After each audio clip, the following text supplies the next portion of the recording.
தினமலர் நேயர்கள் அனைவருக்கும் வணக்கம். ஸோ லாஸ்ட் டைம் வந்து world cup 2026 Mexico, Canada, America நடக்க போகுது. அதில் ஃபேவரட்ஸ் யார் யார் இருக்காங்க அப்படிங்கிறத நம்ம அலசி ஆராய்ஞ்சோம். இந்த டைம் வந்துட்டு நம்ம யார் யாரெல்லாம் வந்து டார்க் ஹார்ஸஸ் பெரிய அப்செட் பண்ணுறதுக்கான ஒரு முக்கியமான டீமாக இருக்கும் அப்படிங்கிற ஒரு டாப் 6 டீமை எடுத்து வச்சுருக்கோம். யார் யாருன்னு ஓரா பார்க்கலாம். ஸோ ஃபஸ்ட்டு வந்துட்டு நம்ம லிஸ்ட்டில் வந்து ஜப்பான் இருக்குது. ஸோ ஜப்பான் எப்படிங்கிறத பற்றி நம்ம கூட இப்போ கௌதம் வந்து இருக்கார், ஃபுட்பால் அனலிஸ்ட்டு. இவர் நியர்லி 10-15 இயர்ஸ் இந்த ஃபீல்டில் இருக்கார். அவர்கிட்ட இதை பற்றி கம்ப்ளீட்டாக டிஸ்கஸ் பண்ண போகிறோம். ஸோ கௌதம், இப்போ ஜப்பான் வந்துட்டு நம்ம லாஸ்ட் ஒரு 4-5 வேர்ல்டு கப்ஸாகவே ஆடிட்டு இருக்காங்க. நல்ல இம்ப்ரூவ்மெண்ட் தெரியுது. எந்த ஒரு ஏஷியன் டீமும் இந்த அளவுக்கு வந்து ஒரு குவாலிட்டியான ஃபுட்பால் வந்துட்டு ப்ரொடியூஸ் பண்ணுறது இல்லை. ஸோ அதுவும் லாஸ்ட் வேர்ல்டு கப்லாம் எக்ஸ்ட்ராடினரியாக ஆனாங்க. இவங்கெல்லாம் வந்து எப்படியும் செமிஃபைனல் வரைக்கும் போயிடுவாங்கன்னு கூட அந்த அளவுக்கு கூட பர்ஃபார்மன்ஸ் சூப்பராக இருந்தது. சரியான அப்செட்லாம் நிறையா பண்ணாங்க. ஸோ இந்த டைம் வந்துட்டு இவங்க இது வரைக்கும் சென்ட் பண்ண டீம்லேயே பெஸ்ட் டீமை சென்ட் பண்ணதான் வந்து சொல்கிறாங்க. இதை பற்றி என்ன நினைக்கிறீங்க? இப்போ என்னன்னா ஜப்பான் பார்த்தீங்கன்னா போன 2 வேர்ல்டு கப்பும் போட்ட பர்ஃபார்மன்ஸ் வந்து வேற எந்த ஒரு டீமுமே போடலன்னு தான் சொல்லணும். 2018 பார்த்தீங்கன்னா பெல்ஜியம் கூட ரவுண்ட் ஆஃப் 16ல் 2-0 லீட் எடுத்துருவாங்க. அதுக்கப்புறம் தான் 3-2 தோப்பாங்க. காரணம் கொஞ்சம் இன்எக்ஸ்பீரியன்ஸ்டாக இருக்கிறனால. அப்புறம் 2022 பார்த்தீங்கன்னா ஒரு சரியான சர்ப்ரைஸ், ஜெர்மனியை ஜெயிச்சு கோஸ்டாரிக்கா கூட தோத்து திருப்பி ஸ்பெயின் கூட ஜெயிக்கிறாங்க. ஸோ இது வந்து ஒரு யாருமே எக்ஸ்பெக்ட் பண்ண அந்த குரூப்பே வந்து தலையிலா போயிட்டு இருக்கு. அது நான் நேர்லயே பார்த்தேன். அந்த ஜெர்மனி கோஸ்டாரிக்கா மேட்ச் அப்பெல்லாம் என்னாச்சுன்னா ஜப்பானும் கோஸ்டாரிக்காவும் ஒரு 5 மினிட்ஸ் குவாலிஃபை ஆகிற ஸ்டேஜில் இருந்தாங்க. ஸ்பெயினும் ஜெர்மனி எலிமினேட் அதுக்கப்புறம் தான் மாறிச்சு. ஸ்பெயின் அப்புறம் தான் குவாலிஃபை ஆனாங்க. ஸோ அந்த ஒரு ஃபீலிங்கே ரொம்ப டிஃப்ரெண்ட்டாக இருந்துச்சு நேரில் பார்க்கும்போது. அதுக்கப்புறம் என்னன்னா ஜப்பானோட மெயின் என்னன்னா அவங்க ஹார்ட் ஒர்க் தான். நீங்க ஃபுட்பால்னு எடுத்துட்டாலும் சரி, நேச்சுரல் லைஃப்லயும் எடுத்துட்டாலும் சரி, அவங்க ஹார்ட் ஒர்க்குக்கு எந்த ஒரு இதுவுமே கிடையாது. பார்த்தீங்கன்னா அவங்க என்ன சொல்ற கோச்சிங் கரிக்குலம் எல்லாமே வந்து ரொம்ப வருஷமா ஒரு 35 இயர்ஸா அவங்க பண்ணிட்டு இருக்காங்க. அது போக வந்து இப்போ கோச்சிங் டிபார்ட்மெண்ட்டும் அவங்க நல்லா இம்ப்ரூவ் பண்ணிட்டு இருக்காங்க. ஸோ அதனால தான் வந்து பார்த்தீங்கன்னா போன 2 வேர்ல்டு கப்ஸ்ல நல்ல ஒரு பொசிஷன் ரீச் பண்ண முடிஞ்சுச்சு. இப்போ பார்த்தீங்கன்னா 2010, 6, 14ல வந்து அவ்வளோக்கா அவங்க ரீச் பண்ண முடியல. காரணம்னா அட்வான்ஸ்மெண்ட், சயின்டிஃபிக் எல்லாமே கொஞ்சம் பிளே ஆச்சு. இப்போ வந்து நல்லாவே போயிட்டாங்க. ஸோ வந்து ஜப்பான் வந்து டார்க் ஹார்ஸஸா இல்லை பெரிய டீமா கன்சிடர் பண்றதாங்கிறதே ஒரு இதாக இருக்கு. அதே மாதிரி என்னன்னா 2 முக்கியமான இன்ஜுரி ஆயிருக்கு. ஒன்று வந்து காரோ மிட்டாமா, பிரைட்டன் பிளேயர் வந்து கரெக்டாக லீகோட கடைசி இதில் இன்ஜுரி ஆயிட்டாரு. முக்கியமான செட் பேக். மிட்டோமா வந்து லெஃப்ட் விங்ல வந்து ரொம்ப குருஷியலான பிளேயர், அது ஒரு செட் பேக்கு. அப்புறம் மின்னமினோவும் ஒரு இன்ஜுரினால இருக்கிறது வந்து ஒரு பெரிய செட். அது போக டைசன் மயேடா, ஆயசே யுயேடா, அது போக அப்புறம் கோல் கீப்பர் எல்லாமே வந்து நல்லா எடுத்திருக்காங்க.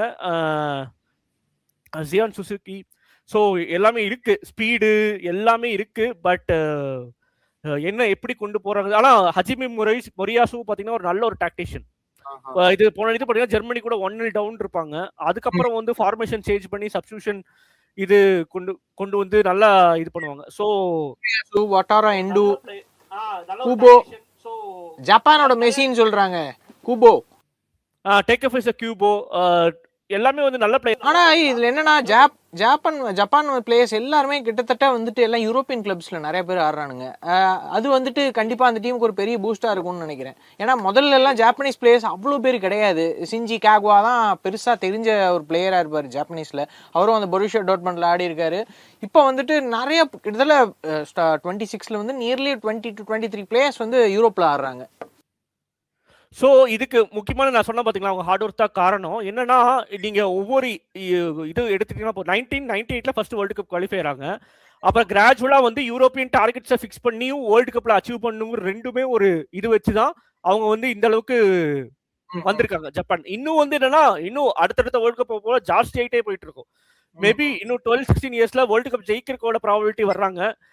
இப்பவே வந்து சர்ப்ரைசஸ். அவங்க குரூப் வந்து பாத்தீங்கன்னா நெதர்லாந்து, ஸ்வீடன் அண்ட் டுனிஷியா தான் இருக்கு. ஸோ குரூப்பை டாப் பண்ணுவாங்களா இல்லை செகண்ட் வருவாங்களா? மோஸ்ட் ப்ராபப்லி நாக் அவுட்ஸ் போயிடுவாங்க. ஸோ என்னன்னா இன்னொரு ப்ராப்ளம் என்ன ஆகுதுன்னா நாக் அவுட்ஸ் போயிடுறாங்கன்னா நாக் அவுட்ஸ்ல ரவுண்ட் ஆஃப் 16 தாண்டி என்ன பண்ணணும், ரவுண்ட் ஆஃப் 16லேயே இதாயிட்டாங்க. அடுத்த குவார்டர் ஃபைனல்ஸ் எங்க எப்படி போகணும், செமி எப்படி போகணும் அப்படிங்கிற ஒரு லாஜிக்கலோட இது பண்ணாங்கன்னாவே Japanese on the roll. Maybe 16-20 இயர்ஸ்ல ஜப்பான் வேர்ல்டு கப் அடிக்கிறது கூட வாய்ப்பு. ஏன்னா ஹோஸ்ட் பண்ணிருக்காங்க 2002ல. ஸோ ஏஷியாலையும் டாப் கண்ட்ரி, வேர்ல்டு ரேங்கிங்லையும் டாப் 20, 225 உள்ள இருக்கிற கண்ட்ரி. ஸோ ஜப்பானை வந்து ஒன்று ரொம்ப ரொம்ப டீம்ஸ்க்கு எல்லாமே இட்ஸ் அ நைட்மேர். அதர் டீம்ஸ்க்கு நெதர்லாண்ட்ஸ் ஸ்வீடனுக்குலாம் நைட்மேர், இந்த நாக் அவுட்ஸ்க்கும் பிரேசில் ஜெர்மனிக்காவே நைட்மேர் தான். சரி, இப்போ ரெண்டாவது டீம் வந்தோம்னா மொரோக்கோ வந்து லாஸ்ட் வேர்ல்டு கப்லேயே செம்ம பெர்ஃபார்மன்ஸ் கொடுத்தாங்க. அதுவும் ஸ்பெயின் அப்புறம் முக்கியமான டீம்ஸ்லாம் நிறைய டீம்ஸ் அடித்தாங்க. நம்ம இதுலையா இருக்கட்டும், இப்போ குரூப் ஸ்டேஜ்லேயே இருக்கட்டும், நம்ம போர்ச்சுகல் அடித்தது, ஸ்பெயின் அடித்தாங்க. இந்த மாதிரி பெரிய பெரிய டீம்ஸ் எல்லாமே லாஸ்ட் டைம் அடித்தாங்க. ஸோ இந்த டைமே வந்து அவங்க ஸ்குவாட் ரொம்பவே ஸ்ட்ராங்காக இருக்குது. ஆப்கானில் கூட கான்ட்ரவர்சி ஆச்சு. அப்புறம் அவங்க ஃபிஃபாவும் ஆப்கான் வந்துட்டு இவங்க தான் சாம்பியன் சொன்னாங்க. இந்த மாதிரி ப்ராப்ளம்ஸ்லாம் இருக்குது. பட் வேர்ல்டு கப்புன்னு வந்துட்டா ஸோ மொராக்கோ வந்து ஒரு டார்க் ஹார்சஸோட மேலே தான் இருப்பாங்க அப்படிங்கிறது என்னோட கருத்து. ஸோ உங்கள் கருத்து என்ன? ஸோ மொராக்கோ இந்த முக்கியமான டெவலப்மெண்ட்டுக்கு காரணம் என்னன்னா 2007 வந்து அவங்க அந்த சுல்தான் மேஜர் பழைய கிங், மொராக்கோட கிங் என்ன பண்ணிட்டாருன்னா $65 மில்லியன் இன்வெஸ்ட் பண்ணி ஒரு பெரிய அகாடமி அவங்க ரபட் கேபிட்டல்ல கொண்டு வர்றாரு. ஸோ அப்போ அவங்களோட நோக்கமே என்னன்னா 2022, 26, 30 இந்த பீரியட்ல வந்து வேர்ல்டு கப்ல டாப் லெவல் ரீச் பண்ணணும், மேபி ஃபியூச்சர்ல ஜெயிக்கணும், ஃபைனல் ரீச் ஆகணும். இந்த மாதிரி இதுதான் சொன்ன மாதிரி ஜப்பானுக்கு ஏற்ற மாதிரி யூரோப்ல டாப் பிளேயர்ஸ் வரணும், ஆப்கான் ஜெயிக்கணும், இதுதான் அவங்க வச்சிருந்தாங்க. ஸோ அதுக்கு கரெக்டா ஏத்த மாதிரியே நீங்க பாத்தீங்கன்னா ஹக்கிமி பெஸ்ட் பிளேயர் இந்த ஆப்கான் வேர்ல்ட் டீம் ஆஃப் த இயர்ல வராரு. அப்புறம் கோல் கீப்பர் போனு வந்து சரியான பர்ஃபார்மன்ஸ் கொடுத்துட்டு இருக்காங்க. ஆயுபெல் காபி, நாயிஃப் அகர்ட், அதுக்கப்புறம்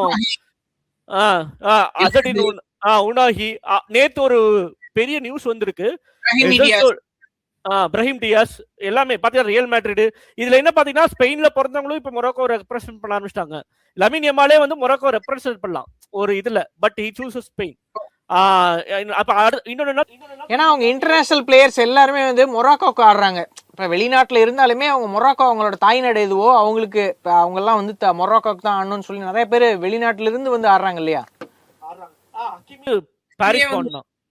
ஸோ அதொன்னு. இன்னொன்னு வந்து என்னன்னா ஸோ அது இது பண்ணிட்டு அவங்களோட லீகும் டீசெண்டா இருக்கு.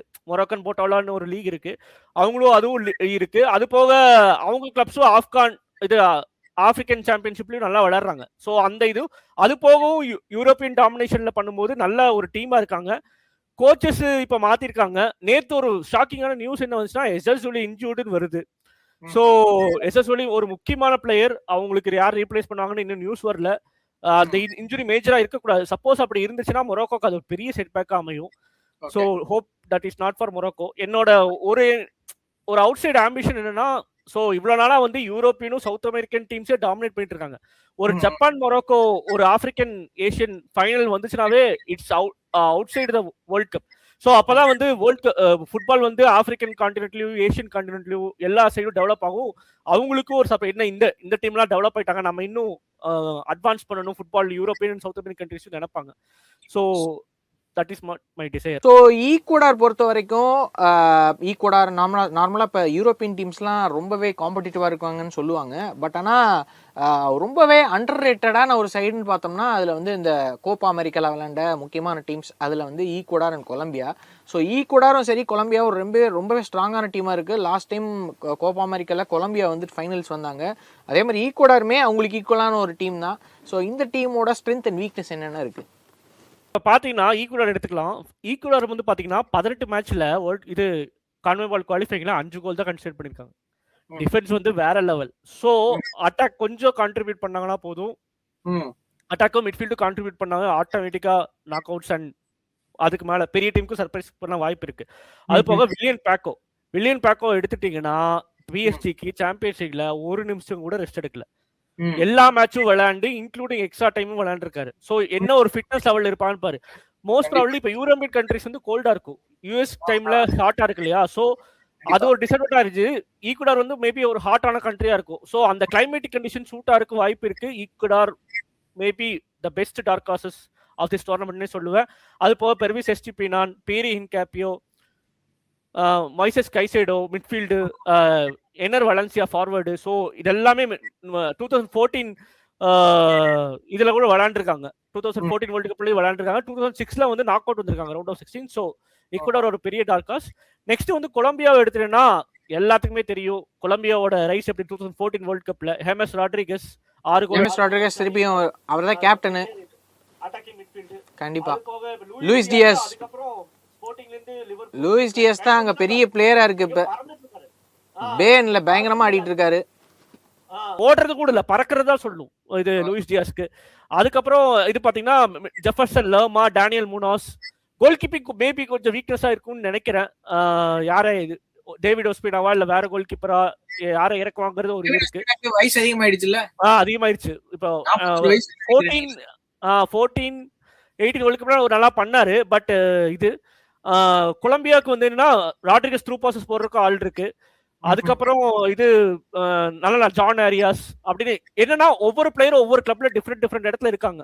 அதெல்லாம் வந்து ஒரு டீமா ஆர்கனைஸ் பண்ணி கோச் வந்து ஒரு நல்ல ஒரு கொடுத்தாங்கன்னா கொலம்பியாவும் வந்து சரி. இப்ப ரீசெண்டா நடந்த கோப்பா அமெரிக்கால கூட ஈவன் அர்ஜென்டினாக்கே ரொம்ப டஃப் கொடுத்தாங்க. எக்ஸ்ட்ரா டைம் போய் பெனால்ட்டில தான் இந்த அர்ஜென்டினாவே ஜெயிச்சுது.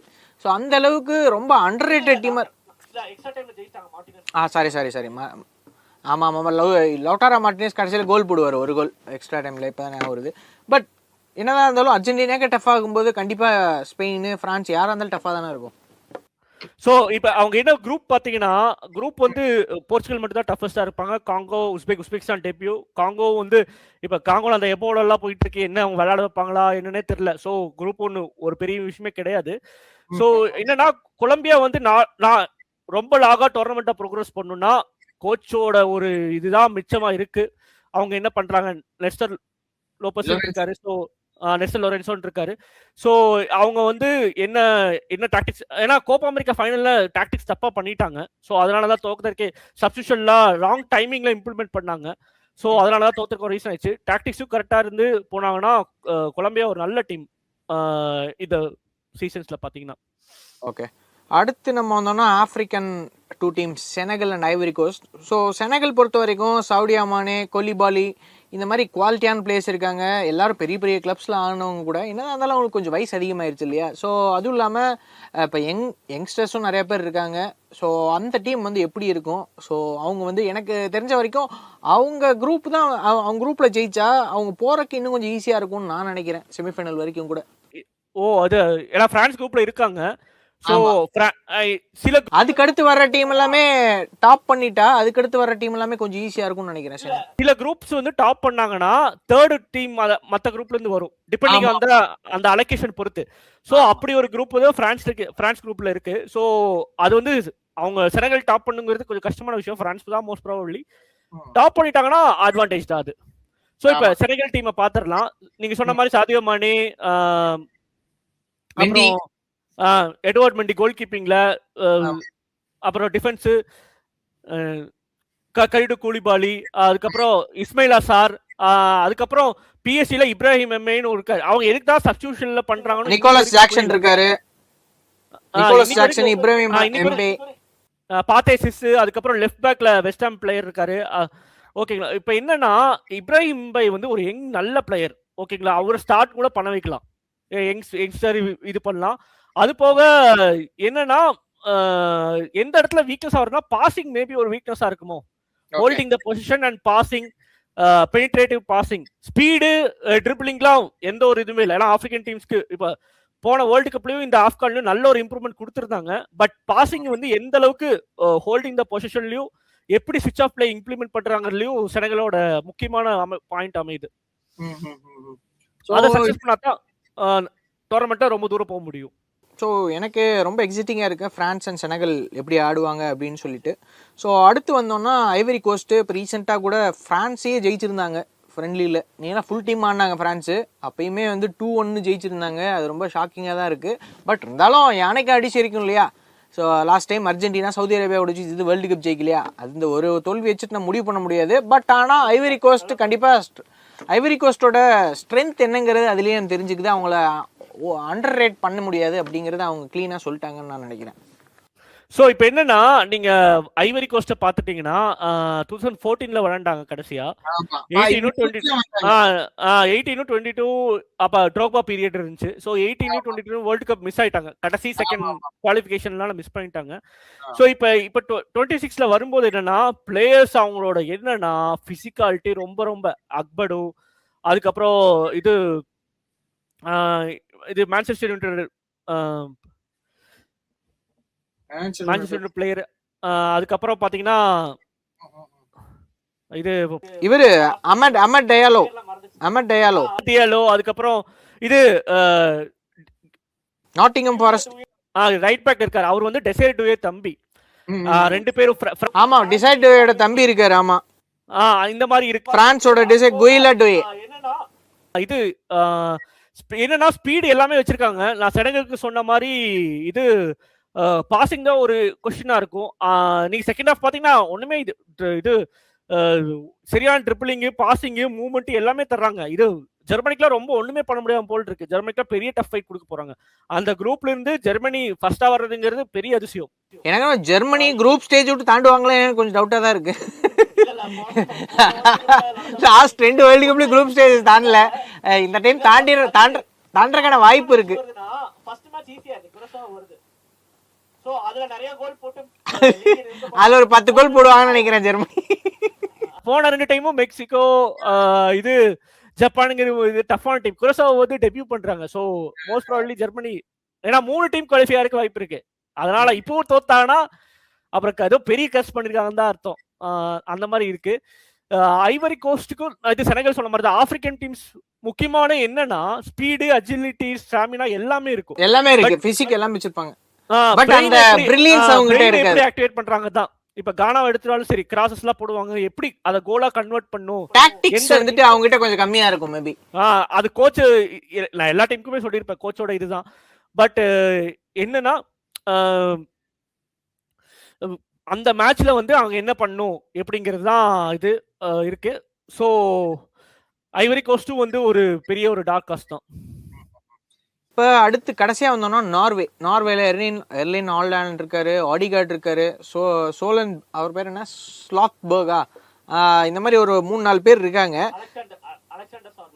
சார்லாத் வாயில் நுழைய மாட்டேங்குது சாரி. ஸோ இந்த மாதிரி முக்கியமான பிளேயர்ஸ் ஒரு இங்கிலீஷ் பிரீமியர் லீக்ல ஆடுறவங்களும் இருக்காங்க. குவாலிட்டியான பிளேயர்ஸ் தான் எல்லாருமே.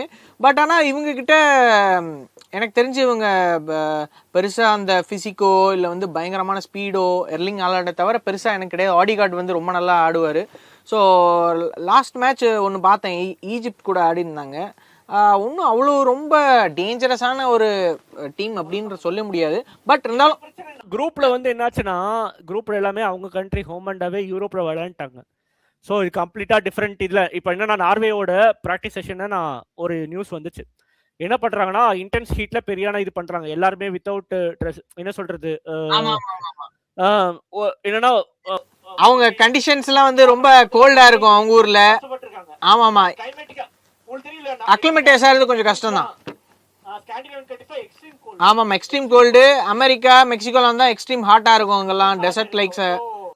அது ஒரு டிஸ்அட்வான்டேஜ் இருக்கும். ரெண்டாவது வந்து லாங்குவிட்டி இங்க ஒரு கேள்விக்குரியாது. கடைசியா குவாலிஃபை ஆனது வந்து 98ல ஹாலண்ட் பறக்கவே இல்லை. அப்ப அது இப்ப 2026ல வராங்க. அது போக யூரோ விளையாடல. சோ மேஜர் இதுல வந்து இப்ப நேரா உள்ள இறங்கும் போது என்னன்னா ப்ரெஷருங்கிற ஒரு ரோல் பிளே ஆகுது. அது போக என்னன்னா டோர்னமெண்ட் எக்ஸ்பீரியன்ஸ்னு ஒரு இது வருது. ஸோ இதெல்லாம் ஏகப்பட்ட ஃபேக்டர்ஸ் இருக்கும். ஸோ இதெல்லாம் வந்து ரொம்ப முக்கியமான ஃபேக்டர்ஸ். அது போக என்னன்னா கோச்சும் வந்து அவ்வளோ பெரிய ஒரு இப்ப பாத்தீங்கன்னா நேத்து போன வீடியோ டிஸ்கஸ் பண்ணுவோம், எல்லாருமே டாப் கோச்சஸ் உலகத்தை எல்லாத்துக்குமே தெரியும். ஆனா இப்ப நம்ம டார்க் ஹார்ஸஸ் கூட இருக்கிற கோச்சஸ்லாம் வந்து இன்னும் second level of third level of coaches தான் வருவாங்க. ஜாப்பனீஸ் கோச் நல்ல கோச் மோரியாசு ஒரு நல்ல சரியான கோச். அவர் நல்ல ஒரு டாக்டிஷியன் தான், நல்ல ஒரு டாக்டிஷியன் தான். செமையா டாக்டிஷியன்ஸ் நல்லா பண்ணிருந்தாரு லாஸ்ட் வேர்ல்ட் கப்லயே. சூப்பரா இருந்துச்சு. சூப்பர் டாக்டிக்ஸ் பண்ணிருந்தாங்க. சப்ஸ்டிடியூஷனும் சேஞ்ச் இன் ஃபார்மேஷன் சின்ன இதெல்லாம் பண்ணாங்க. சோ அது நல்லா இருந்துச்சு. அப்புறம் இன்னொரு ஒரு மோஸ்ட் க்ரூஷியலான ஃபேக்டர் என்னன்னா during the tournament player injury. போன வேர்ல்டு கப்லாம் பாத்தீங்கன்னா பிரான்ஸுக்கே வந்து லூக்கஸ் ஹெர்னாண்டஸ் பாதி 2-3 மேட்ச்ல இல்லாம போனது. சோ இது யாருக்கும் நடக்கக்கூடாது, எந்த டீமும் நடக்கக்கூடாது. முக்கியமா டார்க் ஹார்ஸஸோ இல்ல அதுக்கு கீழே இருக்கிற டீமுக்கும் நடக்கக்கூடாது. அதுல ஸ்கேலனி சூப்பரா பண்ணிருந்தாரு. லியோனல் ஸ்கேலனி கரெக்டா அந்த ஸ்குவாட் ரொட்டேஷன்லாம் ரொம்ப அருமையா பண்ணிருந்தாரு. பெப்கோடவே எடுத்துட்டீங்கன்னா நான் சில டைம்ஸ் நானே யோசிப்பேன், என்ன ஏன் 2 சப்ஸ்டிடியூஷன் தான் ஒரு மேட்ச் பண்றாரு கடைசி டைம்ல. ஆனா என்ன டாக்டிக்ஸ் இது பண்றாருன்னு தெரியல. ஏன்னா சிட்டி வந்து நிறைய மேட்ச் விளையாடுவாங்க, சாம்பியன்ஸ் லீக், கரபாவ் கப்பு, EFL எல்லாமே விளையாடுவாங்க. ஸோ கரெக்டா ஸ்குவாட் ரொட்டேஷன் பண்ணணும். அதனால வந்து இது மாஸ்டர்ஃபுல் டாக்டிஷியன் ஒரு சைடு, டீம் ஒரு சைடு, அப்புறம் on the day luck 1% luck போன வீடியோவில் சொல்ல மாதிரி தான்.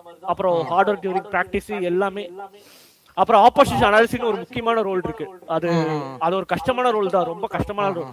ஆப்போனண்டோட ஸ்ட்ரென்த் அண்ட் வீக்னஸ் தெரிஞ்சு நம்ம ஓவர்லோட் பண்ணணும் அப்படின்னு சொல்லுவாங்க. அதையும் கரெக்டாக எக்ஸிக்யூட் பண்ணி எந்த டீம் பண்ணுதுங்கிறத நம்ம பார்ப்போம். சரி, ஓகே. இப்போ டார்க் ஹார்சஸ் என்னென்ன டீம் அப்படிங்கிறத நம்ம சொல்லிட்டோம். ஸோ ஒவ்வொரு முக்கியமான மேஜர் ஃபேவரட்ஸ் டீமோட நம்ம ஸ்குவாட் அனலைசிஸ்ங்கிறத தனி வீடியோவில் நம்ம பண்ணலாம். ஸோ இதே மாதிரி நெக்ஸ்ட் டைம் சந்திப்போம். until then bye from Kapil Murugesh and Gautham.